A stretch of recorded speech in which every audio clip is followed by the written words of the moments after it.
Hi, it's a pleasure for me to be here, although I have been to the North Shore of Chicago quite a few times. And do I really sound that New York? Yeah? Yeah, I'm sorry. I guess that's not going to change. And I do want to talk a little bit, actually, about why I've been to the North Shore of Chicago so often. I've probably been here more than any place else in the country. But before I talk about that, I spoke to your children today, and I talked about how they were doing and what I felt was a kind of passivity in kids. So 8 years ago when I came, children were angry.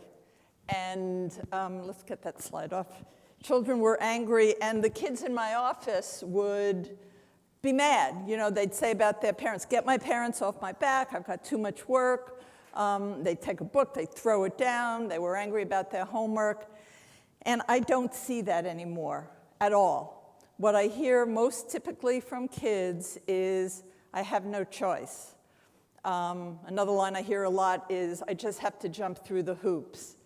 And the fact that kids have become passive, in my point of view, is really troubling to me, because at the same time that they've become more bought into this culture of pushing and more and better and Ivy Leagues and straight A's and stuff, their parents have actually backed off a little bit. And yet kids aren't picking up that message as much as I would like them to. And part of what I'm going to talk about today, and it was the same thing I said to the kids, I am not here to talk about stress or resilience. I've been here, Ken Ginsberg has been here, Angela Duckworth has been here, Michael Thompson has been here. You've had lots of people telling you that your kids are stressed and they need better coping skills. It's not that I don't think that's true anymore, I do, and your kids certainly do.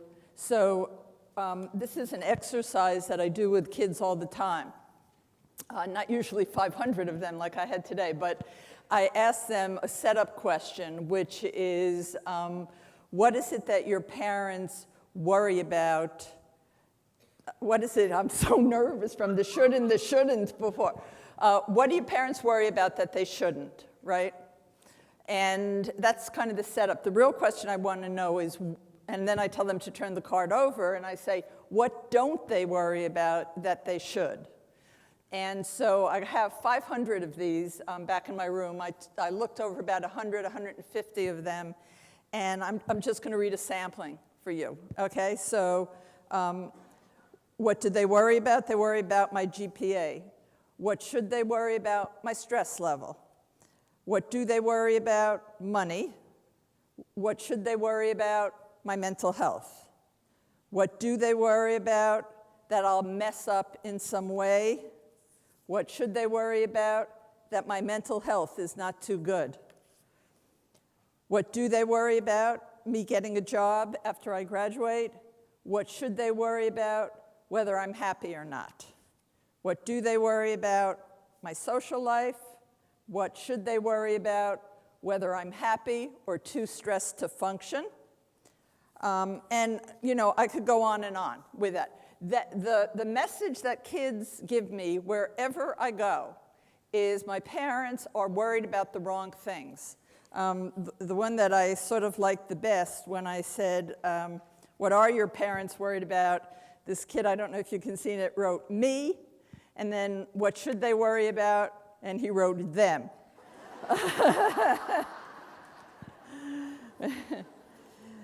So he's got a career as a psychologist ahead of him.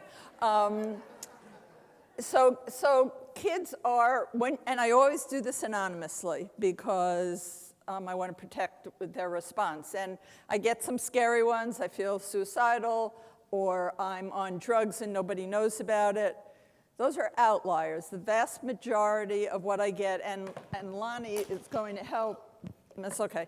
Lonnie's going to help by collating. I usually do it, but I'm usually doing 100, and this is 500. She's going to collate for me all the responses and give you feedback so that you know in your community, like the communities I visit, there are lots of similarities, and then there are some differences. And people want to know what's going on in their community.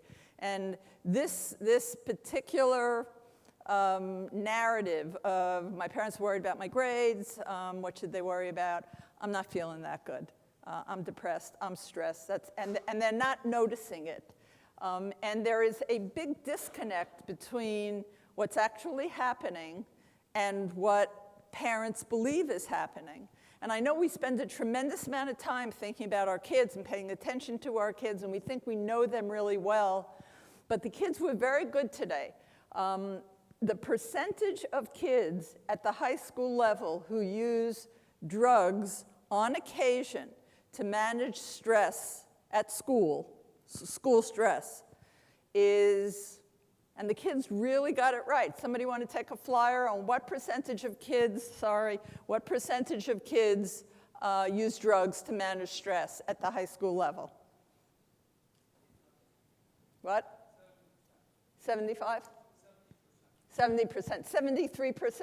Very good. Have you heard this before? Or good guess.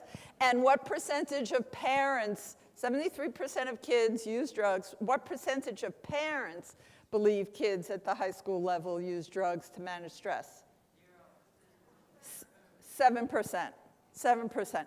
So and that's from the National Institute of Drug Abuse. So there is a huge difference between what kids are actually doing and what parents think they're doing. And it's always, somebody else's child. But it's not always somebody else's child. And I think I have so consistently gotten that flip side saying, nobody's paying attention to my mental health. I'm depressed. I'm stressed. And that's really all I want to say about that point, because this community has heard that already, has heard that particular message. And what I want to talk about today is why it hasn't changed. So I'm going to start with this scenario. I'm in my office, and I'm in Marin County, a community like this. And I've got a young boy on the couch, and it's his first visit, right? And he's like 11. And like 11-year-old boys hate, they don't like seeing a shrink at all. And so he's like mute on the couch. I can't engage him. Nothing I ask he's interested in. Do you like school? No. Do you like sports? No. Do you like the Warriors? Our Warriors are doing so. No. Nothing. Do you like girls? No. Nothing. Until I say to him, do you know what you want to be when you grow up? And the light comes on. This is what therapists wait for. We just wait for the light to come on. And the light comes on, and he says, yeah, I do know what I want to be. And I said, great, tell me about it. And he says, I want to be a VC. Now, a VC is a venture capitalist. He's 11 years old. I have 3 grown sons. When they were 11, they sort of wanted to be firemen and catch fish and stuff like that. But okay, there are always some people who know from a very early age what they want to be. So I asked him to tell me more about being a VC. Now, he actually knows absolutely nothing about what it means to be a venture capitalist. But he knows one thing. When I say, what do you want to be a venture capitalist? He said, I hear you get fast cars and hot girls. And he had just told me he didn't like girls, so it was like he was planning ahead, right? So he doesn't really know what a VC does, but here's what he does know. He knows exactly how he thinks you get to be a VC. And he tells me, you have to go to University High School, which is like kind of our Nutrier high school. After that, you have to go to a selective college, if not an Ivy League. He says, then I have to do an internship at Goldman Sachs over the summers. I'll graduate. I'll do some work either at McKinsey or Bain. He knows every one of these names, right? And then I will go back and get my MBA either at Wharton or Harvard because nothing else counts. Then he'll work, and then he'll go into a venture capital fund. So he doesn't know anything except this idea that being successful is this straight shot, right? And the idea, oh great, my clicker fell down and the batteries are out. So it's not going to work.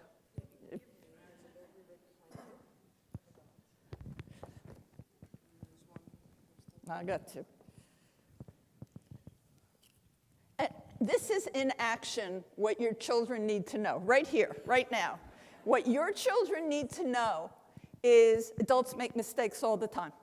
All the time. And kids don't know that. You know, kids are always talking about my parents do this and they do that and they're so talented. And I'll tell you what I will tell my kids. Thank you, Lonnie. The first thing I tell my kids when I talk to them tonight is the clicker fell down and I needed somebody to help me with it, right? Because kids think we are good at everything, that, you know, we know how to do stuff and they don't. And I think a good idea is to make a practice at the end of the day, if you have dinner with your children, which you're supposed to have, to go over not just the things that went well for you, but the things that you struggled with.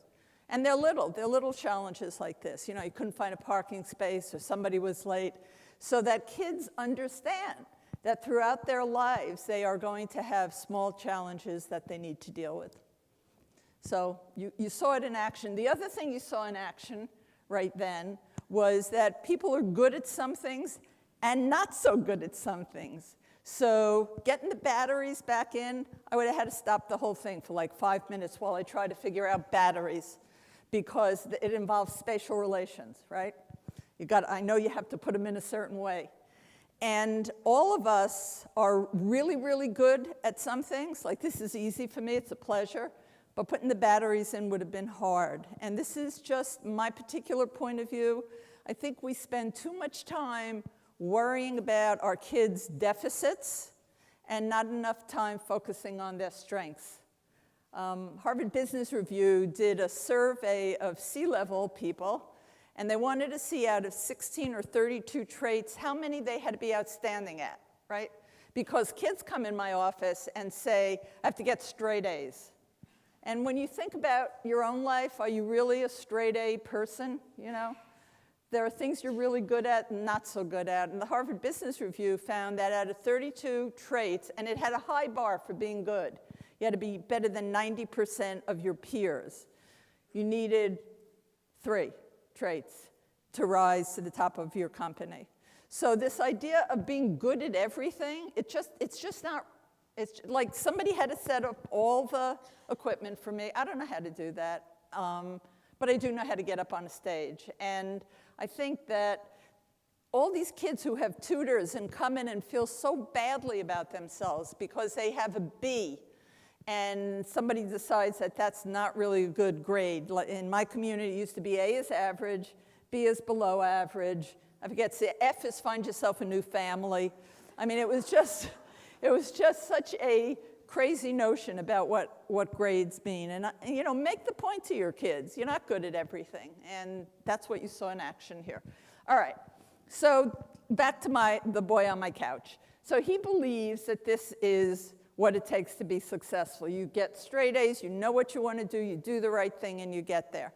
And there's always a group of people who fall right into that category. My brother knew he wanted to be a veterinarian at age 5.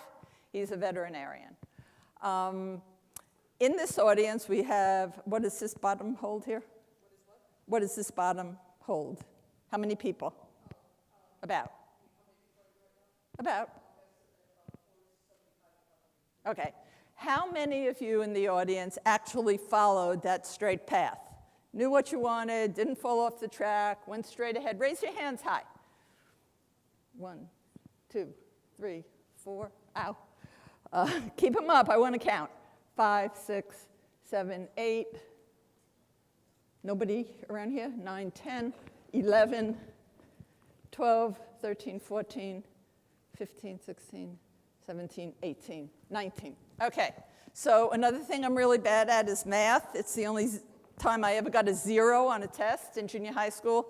Didn't bother me, right? I'm still talking about it 50 years later.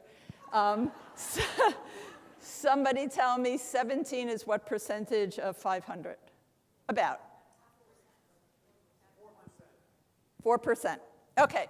So I've asked this question, and I'm always nervous when I'm in a town like this, or if I'm at Goldman Sachs, you know, I'm nervous this is going to get blown. I've asked this now for 3 solid years, every place I've spoken, almost 100,000 people. The number has always come in at 1 to 10%. Always. It doesn't matter if I'm in my local working class community or at Goldman Sachs in Hong Kong. That's the number. I mean, it's someday when I have nothing else to do, it should be written up. The reality is that people who are successful, a small percentage of them follow that kind of path. But in fact, most of us follow that kind of path, right? The squiggly line, not the straight line. We failed. We changed professions. Lonnie mentioned I was talking to the kids who were like really curious about why I was so interested in stress, that I had been a inner city teacher, and I was really terrible at it. It's not false humility. I was really bad at teaching. But I learned from that what I was good at was taking a kid and going home with him after school and sitting around the table one-on-one, or him and his mother, her and her mother, and talking to them about how to solve their problems. So it was out of that failure as a teacher that I really found what I was meant to do. And I think that's true for most people. Most people have had failures. I'm involved with the military right now, and it always felt, all the years I've been talking about, allow your kid to have failures. Failures are good. There was like the mom part of me going, it's really hard to tell a mom, like, make sure your kid fails every day because it just doesn't feel good. But the military has coined the term getting better faster. They don't use failure, and I like it. So instead of thinking of it as failure, think of it as getting better faster. And I think that this reality, which of course means that, yeah, of course, I hear it myself. You've made me aware. It means that the reality is that most people have followed this kind of a squiggly path. And the problem with this is that I don't have any kids in my office who are talking about this. They're all talking about the straight line, to the point where it's like mythic. The narrative is, do this right, do that right, get these grades, get these scores, and you'll be successful. It's just a narrative that has so much traction around kids, and unfortunately, it's only true for a very small percentage of kids. So how come we keep pushing? How come I keep coming back to the North Shore of Chicago, or Shaker Heights, or the Upper East Side, whatever? And people, say, yeah, that's right, kids should get more sleep, they should get less homework, they should have a childhood, and nothing much changes. So The Price of Privilege was published 8 years ago. That means I was writing it 10 years ago. And that's a long time to not feel that you've really made an impact. So I took a little time off trying to figure out what the problem was. Like, how come everything didn't change? How come homework didn't go down? There's not a school that any of us have spoken at where we haven't quoted the meta-analysis of all homework studies that say 2.5 hours is the optimal amount of time for a high school kid to have homework. If your kid's doing more than that, they're not learning well, right? And yet, in the audience today, of course, the kids are talking about, what am I supposed to do? I have so much more homework than that. And I'd say the reason things haven't changed as much as I would like is because we're worried, and justifiably worried. Justifiably's in there. The economy's bad, and not only is the economy bad, it's bifurcated, right? So people are either comfortable or affluent or wealthy, or they're poor, and the middle class is shrinking, and everybody sees that. It becomes a zero-sum game.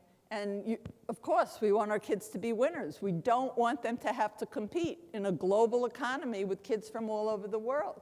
Our universities are now magnets for out-of-the-country kids because they pay full tuition. So people are worried that their kids aren't going to get an education, they aren't going to be able to get good jobs, and so they're doubling down on an old paradigm of what it means to be successful. The other thing I think that's happening is that we are in an incredibly unpredictable time. Incredibly unpredictable. The military calls it VUCA. It was an acronym coined in the 90s to describe what was going on in Afghanistan. Here you had the American military, the best trained, the best intelligence, the best equipment, and they couldn't win the war. And as I understand it, at least part of the reason that they couldn't win the war was that the conditions had changed so radically that the old paradigm, which was command and control, you know, it came from the top and it went down a whole bunch of layers to the bottom, wasn't viable anymore, because Al-Qaeda was not a lot of things, but what it was incredibly nimble and fast. And so, and a lot of this comes from my discussion with Stan McChrystal, the runaway general who ended up getting fired, but who was the head of forces in Iraq and Afghanistan. And he said they had, for example, Zarqawi multiple times. But by the time they went through all the right channels to get, he was gone. So this idea of having the same paradigm in a rapidly changing world, the military knows it and business knows it. Business is trying to make accommodations because it is a flat world, it's an unpredictable world. It says what it stands for, it's sort of self-explanatory. And if the world is VUCA, what does that do to us as parents? If things are unpredictable, what happens to our decision-making as parents? How is it impacted? Because we're nervous about it. I have 3 kids who are kind of millennials, and they're out in the world, and jobs are an issue. So, what? There's a conversation here. Jobs are an issue. Education's an issue. My youngest son is in law school. Debt is an issue. The Department of Labor Statistics, what?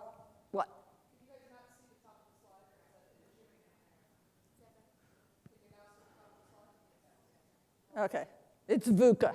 VUCA. My new book's going to be about VUCA. So things like debt and uncertainty and epidemics, Ebola, the changing climate, Trump for president, all these things. If I offended anybody, I don't care.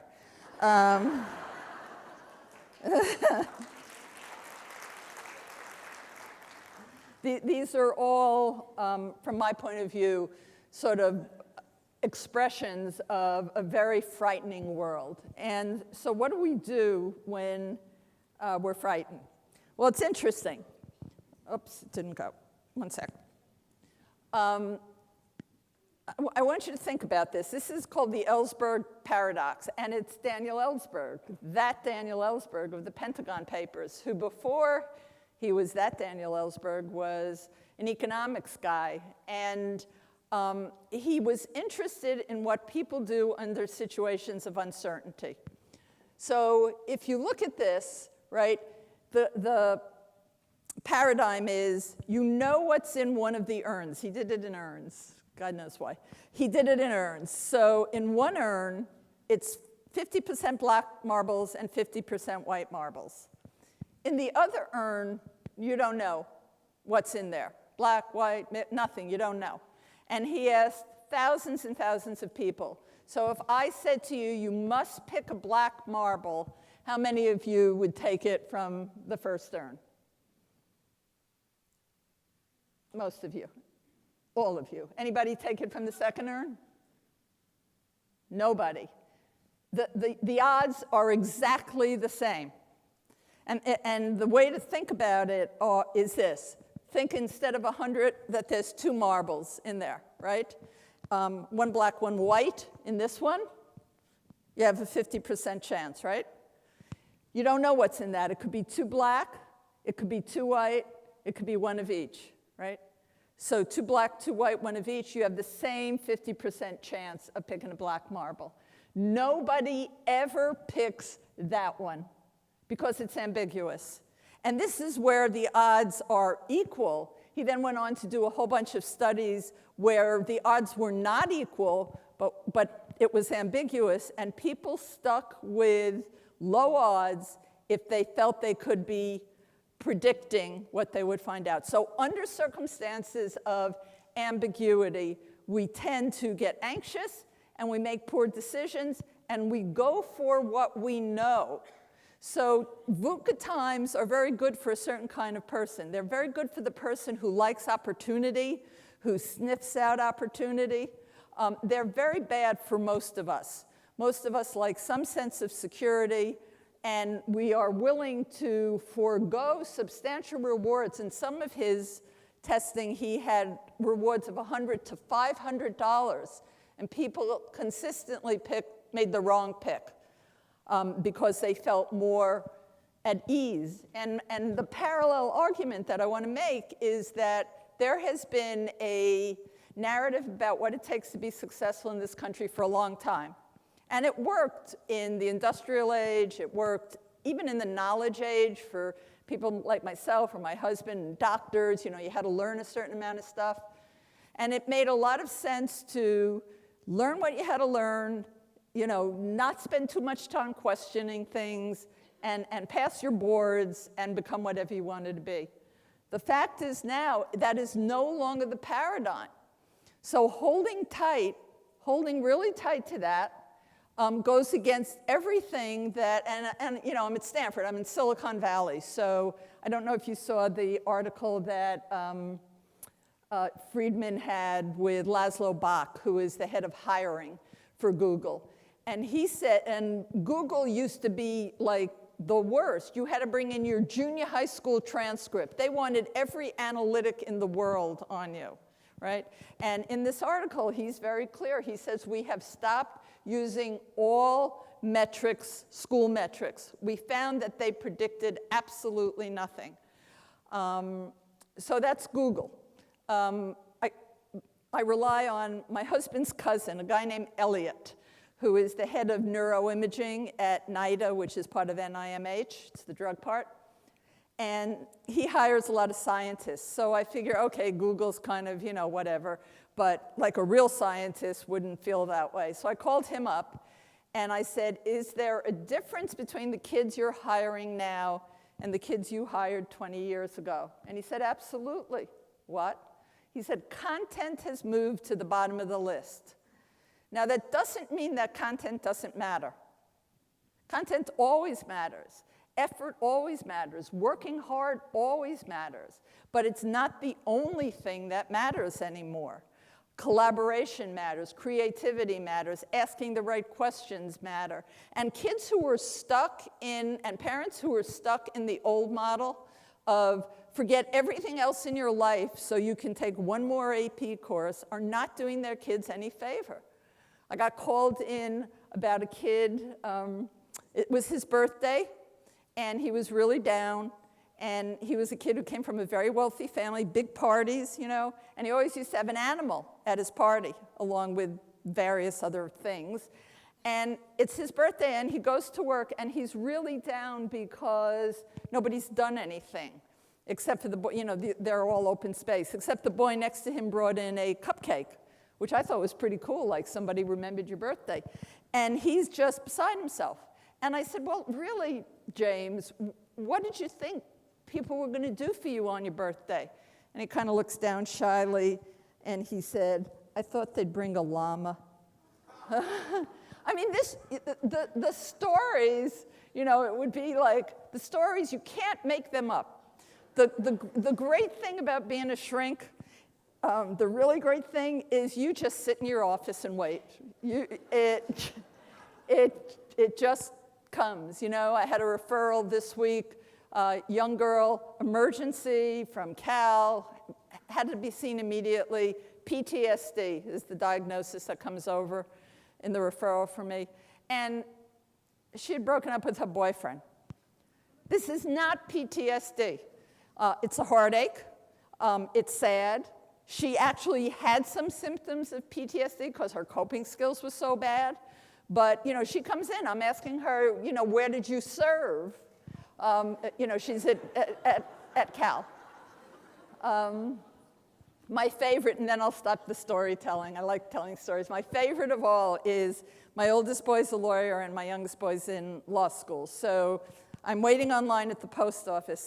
This is like for real. And there are two boys ahead of me, and they're obviously really excited about handing in, they're going to take their law boards. And so, you know, I have two kids in this, and so where are you going, and what do you want to do, and all this kind of stuff. And they get to the clerk. They're right in front of me. They get to the clerk, and they hand her their application. No envelope. You're shaking your head, yes. You know. No envelope. No. The clerk looks at them like, you know, they're from outer space, and she says, what do you want me to do with this? And they said, well, don't you mail it? And she says, don't you know you need a stamp in an envelope? And they say, oh, the girls always do that for us at the office. Now, it's easy, I think, to see that as misogynistic, as entitled, as bratty, as spoiled, and it's a little bit of all those things. But mostly, it's clueless. Mostly, it's helpless. Mostly, it's that these kids really don't know how to manage in life. And I think we've made a mistake, and it's one of the reasons I decided to write again. I think we've made a mistake, including myself, in calling all this kind of behavior entitled behavior, because I think there's something underneath that. And I think we haven't nailed that yet. And what's underneath it is a tremendous sense of helplessness. So I can see a kid in my office, he's 29, he gets $9,000 a month. He's in his 8th year of college, and they're still sending him $9,000 a month. And he looks for all the world like a spoiled, impossible, bratty kid. But when you really dig down on what's going on with him, and he's like, no, I won't be a barista, and no, I won't do retail. He doesn't know how to set an alarm clock. He doesn't know how to make sure he'll be up every morning. He doesn't really have social skills because he spent most of his life, you know, on the internet, breaking up with people that way, so you never get to see the expression of the girl, right, who's sad or angry or whatever. He's not, he looks entitled, he is clueless and helpless. And I think that's a different way of thinking about these millennial stories that, you know, we're all kind of, and I've made the same mistake, kind of snarky about, right? You know, they're just ridiculous, and they only happen to other people's children, not ours. But they do happen to ours, and our kids are not being well prepared.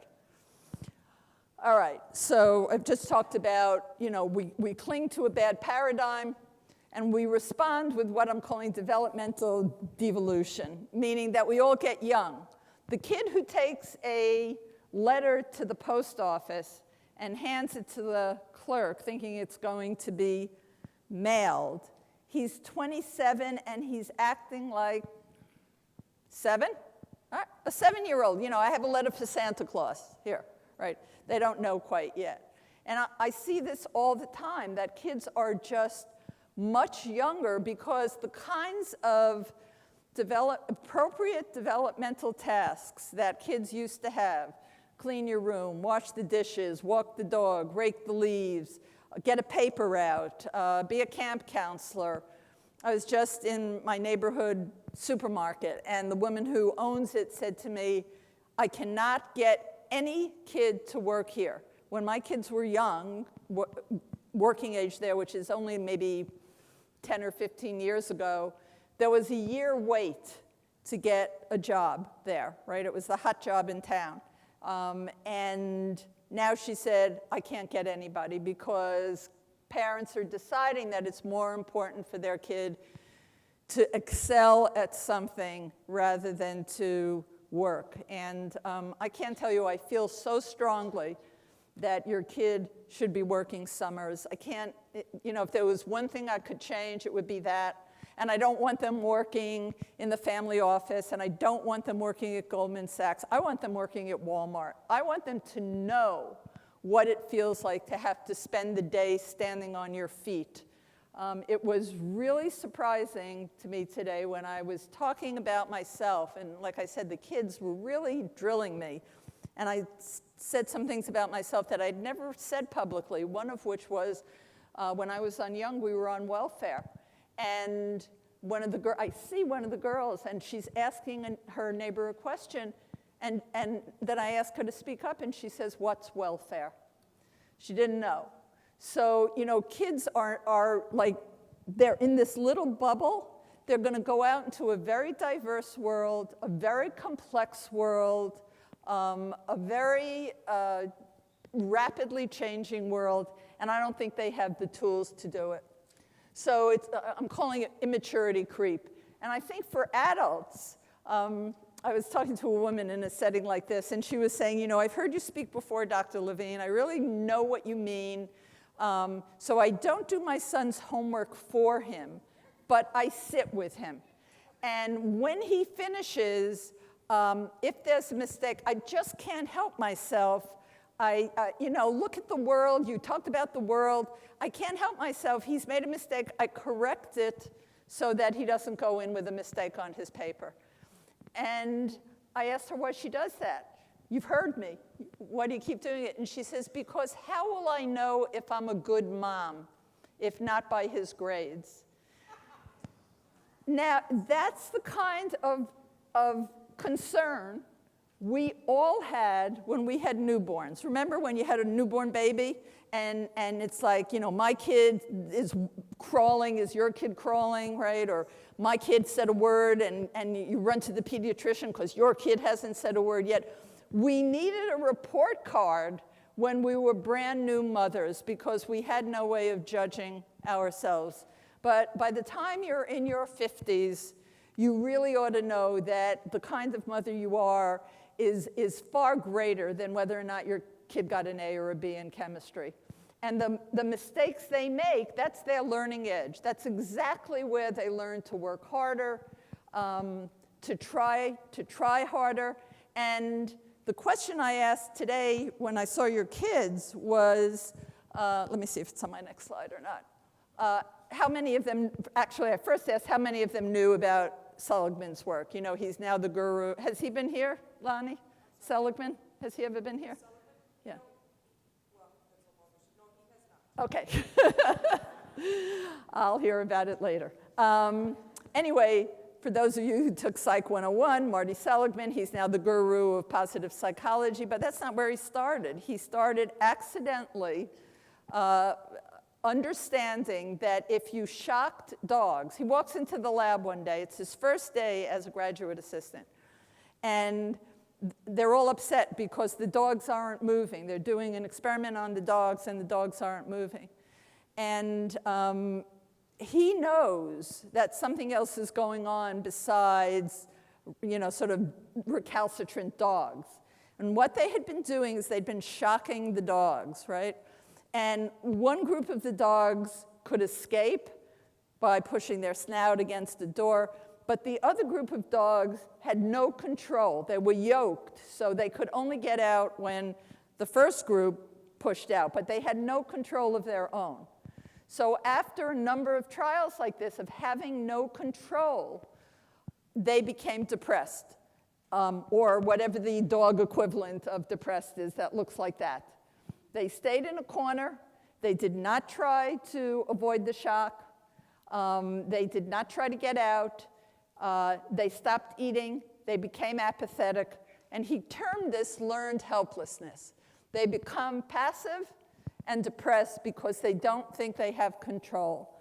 And, you know, I have mixed feelings about not about the truth of what I said, but if you hear from your kids, I really made a plea today for them to get out of this learned helpless mode, because that's what I think kids are in. And if you're thinking, you know, like, what is she talking about? That's dogs, and these are kids at New Trier High School.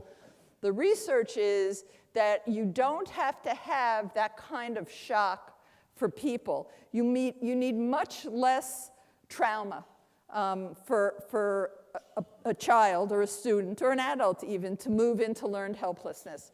So you say, I want to go, your kid says, I want to go to, I don't know, UC Santa Barbara. And you say, oh, no, you know, you're staying here. And then they come back again and they say, no, I really want to go to UC Santa Barbara. No, you're staying here, and that's the end of it. That is an example of learned helplessness. As soon as your kid gives up on something that's really important to them, they've had an experience of learned helplessness. All right. This is the outcome, I feel, of what's a learned helplessness epidemic. This is Martha Cabot. You've probably maybe read the Atlantic article or heard about the fact that Gunn High School, which is just outside the gates of Stanford, had 11, it's actually 11 suicides in 2 suicide clusters. And it's a huge tragedy. It was covered by the New York Times, Atlantic Magazine, by everybody. And everybody came up with the same thing. These kids were stressed. They're too stressed, that's it. It's the stress on them. It's the homework load. And I really started thinking differently. This went viral, as did many things. And there were many things I could have chosen. But this is Martha Cabot. She's a junior. She's lost 5 friends on the railroad tracks. All these kids stood at the same crossing on the railroad tracks and were killed that way. It shouldn't take a suicide, excuse me, for the system to do something about stress levels and homework load at school.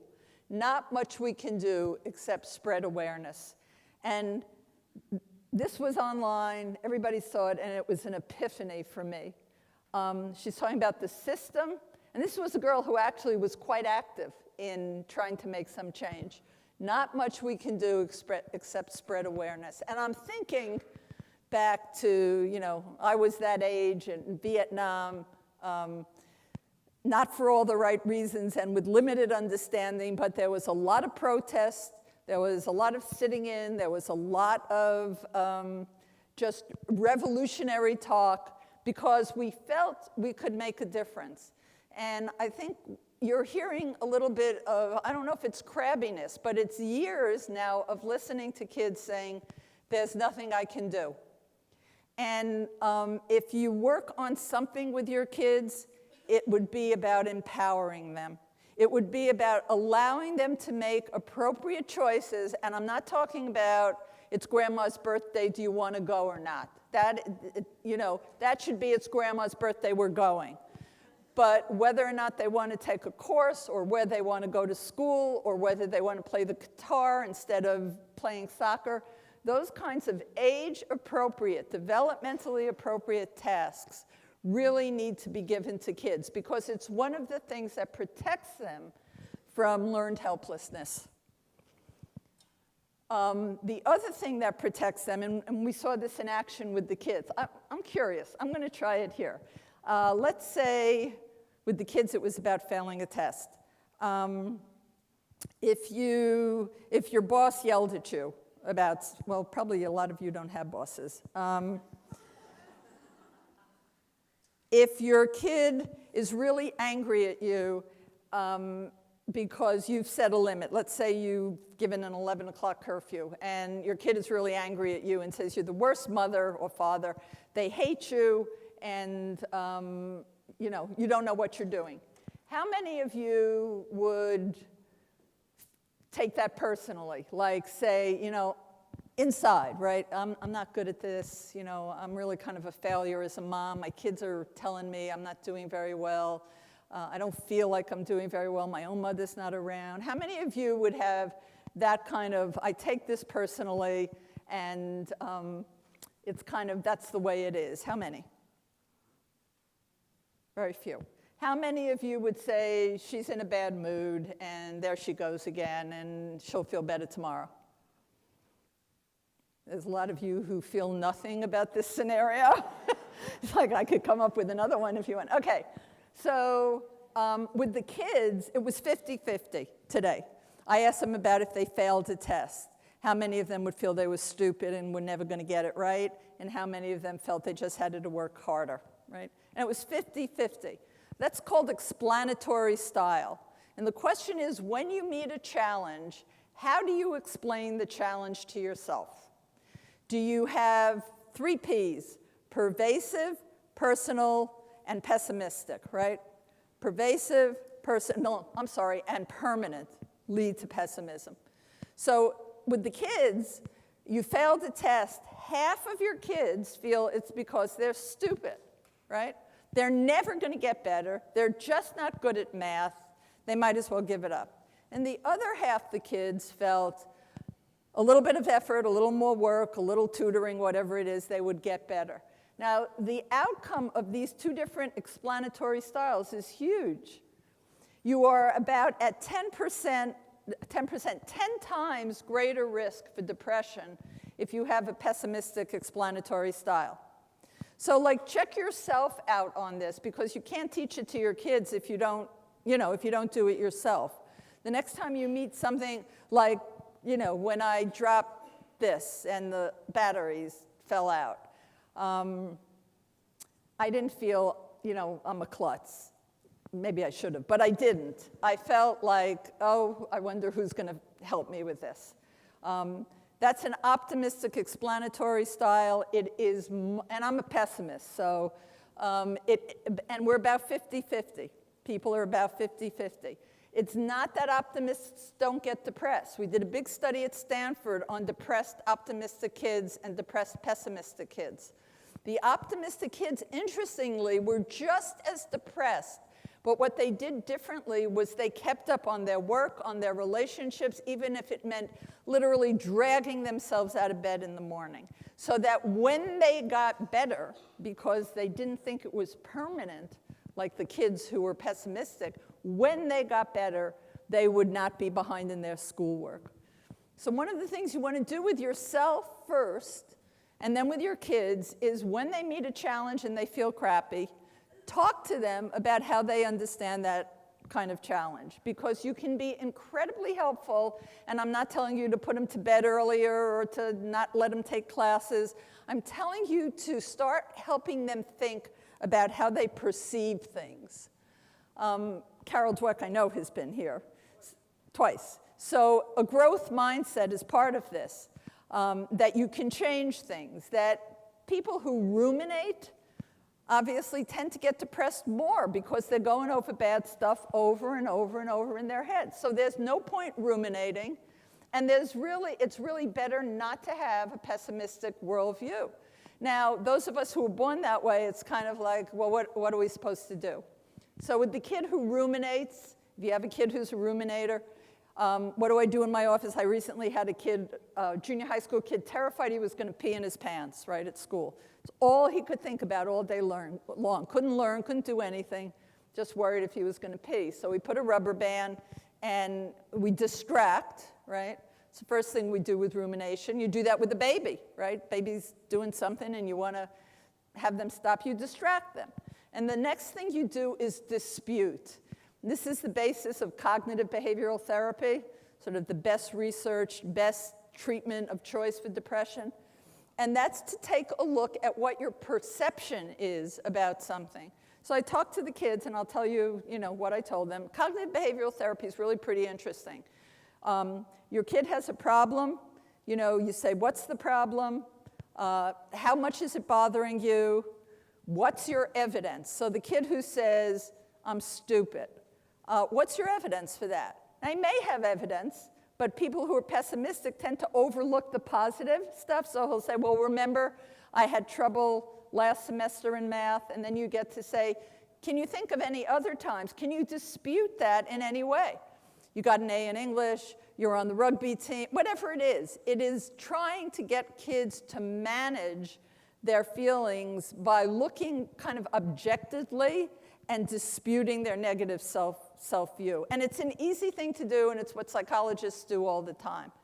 And over time, and it's not a long procedure. Usually if I'm doing CBT with a kid, it's 8 to 12 weeks, which in psychotherapy is a relatively short period of time. It's all about perception, right? So I was fascinated. I was in Thailand this past summer, and the elephants are all tied up like this with this tiny little rope, and they don't move. If you ever get a chance, by the way, spend a day with an elephant. They are lovely creatures. It was just wonderful. So we each had an elephant in the family, and we washed it and fed it and rode around on it and spent the whole day with it. They were lovely. But it's stunning that at the end of the day, they get hooked up to this little, twine, and they don't move. And so I was curious about that. And of course, what happens is when they're first born, they get hooked up this way, and they can't move. And over time, they grow. An average elephant weighs 7,000 to 11,000 pounds. Of course, they could move it, but they don't perceive that they have an alternative. And I think what I'm trying to make the case for is helping your child to see that they have choices, that their health and their well-being and this kind of old paradigm of, getting everything right is not going to be that useful for them going forward. And I'll tell a personal story because I want to tell this story actually for all of you who are worried about your kids. So for years, I gave a talk. I have 3 sons. I used to throw them up there, and one was my oldest kid, who's now a lawyer. He was the straight ahead, straight arrow, firstborn, do it right, student athlete. And my middle kid was in theater and still is in theater. And I used to say, in communities like this, we love the arts, right? We go to the art. We just don't want our children in them, because, and it's challenging. It's taken me longer to get used to it than my other kids. But my third kid was the average student, which in this community, I know what the average student means. It means you're failing. You're not being successful, right? My kid was so average that he was number 800 out of 1,600 at Redwood High School. It was like, thank you for doing that. You made that so easy for me to talk about. And so, but he was a great kid. He was a great, empathic, kind kid. And it's a long story about what happened. Make sure your child goes to a school that's the right match. His brothers went to UCLA and USC, but he went to a totally non-selective school. I'm certain Cal Poly Pomona, for anybody who has a kid like this, total hands-on, learning disability. It was the best school in the world for him. He came out of that. He left sort of in the middle because he was doing well, because it was a school where he could be successful. What's competence and confidence? It comes out of success. It doesn't materialize because your mother is telling you how great you are. I see preschool kids, and if I'm observing, and a kid will walk across the room, and the mom is right behind going, good job, and the kid is like walking, right? He's supposed to walk. He doesn't get any kudos for that, So find things that your kid is good at, and it doesn't matter what it is. Oftentimes people will say, yeah, but my kid is good at, music, or is good at, my favorite one is when I get asked, my daughter's very social, and she's always talking in class, and she's always talking to her friends, and she's just solving everybody's problems. What is she going to do with that? And it's like, really? You're asking me? Yeah. So sort of like help your kids find the things that they're passionate about and the things that they love. So my kid was passionate about just being a good person. That was his thing. And he transferred schools because he started doing better, because they knew what he was good at. He was in a fraternity, and the minister left. My name is Levine. My husband's name is Schwartz. And the minister left, the chaplain left, and they asked my son to be the chaplain. Which was really funny, because he calls me up and he says, Mom, they've just asked me to be the chaplain. Am I allowed to do that? And I'm like, I don't know. I got to ask the rabbi. It's like, who knows what you're allowed to be? The point is, they knew what was good about him. And when he was near graduation, he transferred schools. He came with me I was talking to somebody about some financial stuff, the head of human services at a big financial institution. And he was just being Jeremy, which means he'd look at his watch and say, Ma, I think I better put a quarter in the meter, or my voice was hoarse as usual. Ma, I saw there was some tea out there. Do you want a cup of tea?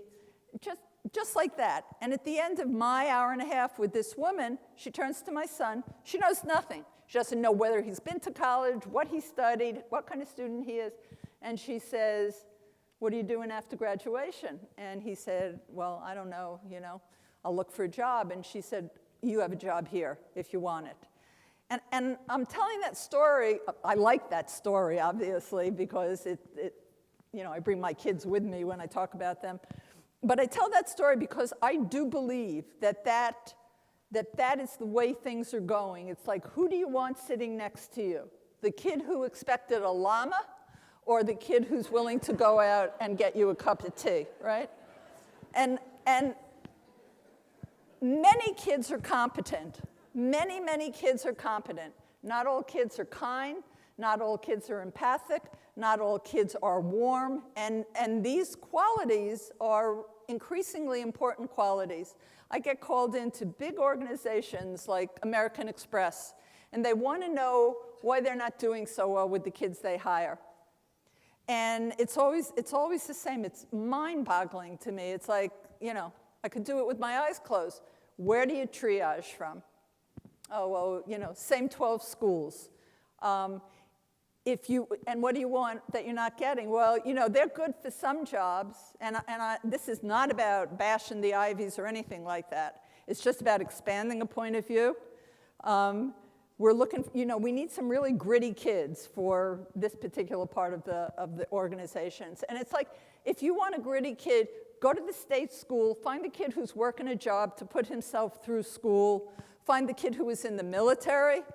Sometimes athletes are very disciplined. You can't keep only looking at the same 12 schools. You're going to get the same kind of kid over and over again.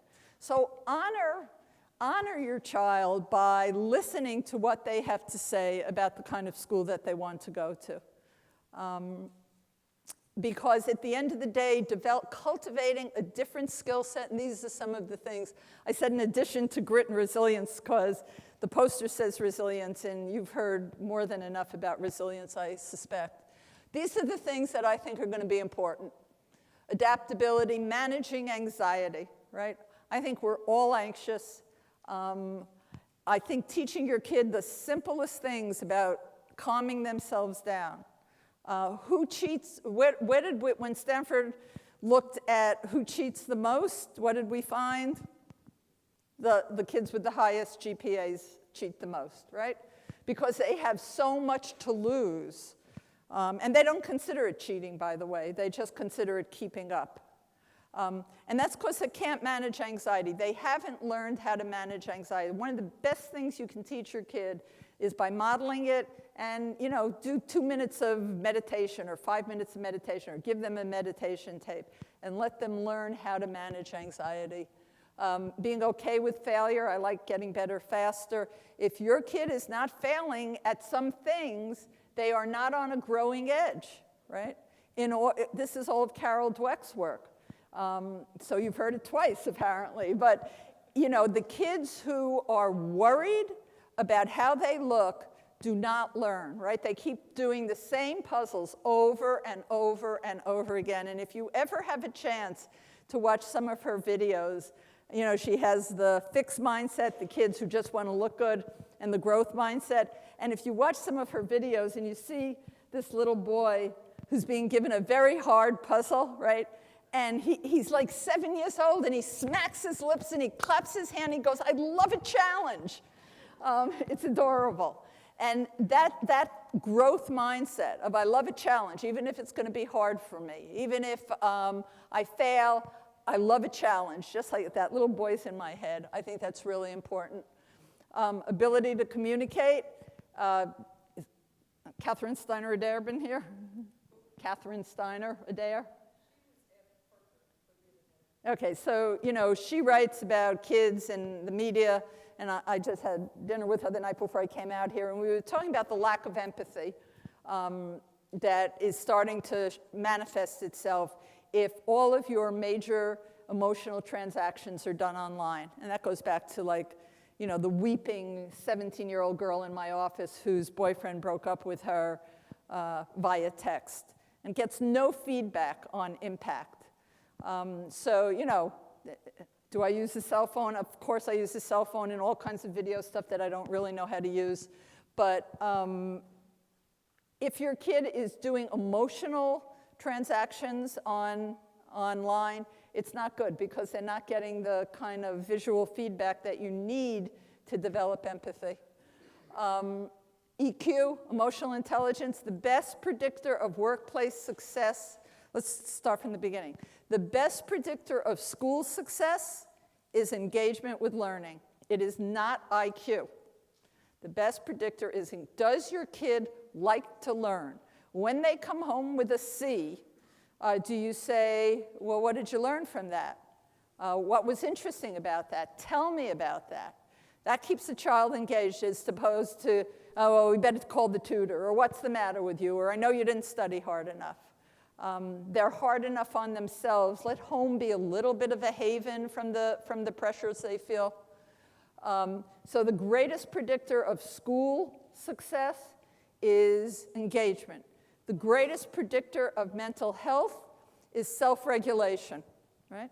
Can you control yourself? And I'm sure you've had brain people speaking to you about how, executive functioning's not really in place and kids do stupid things because the part of the brain that likes risk is really engaged, but not the part that's controlling things.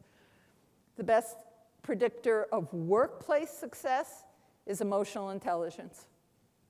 So, just keep that in mind or put it on your refrigerator because these are the things that really drive success in the workplace and in school and in personal relations. So I'm going to end with my definition of success.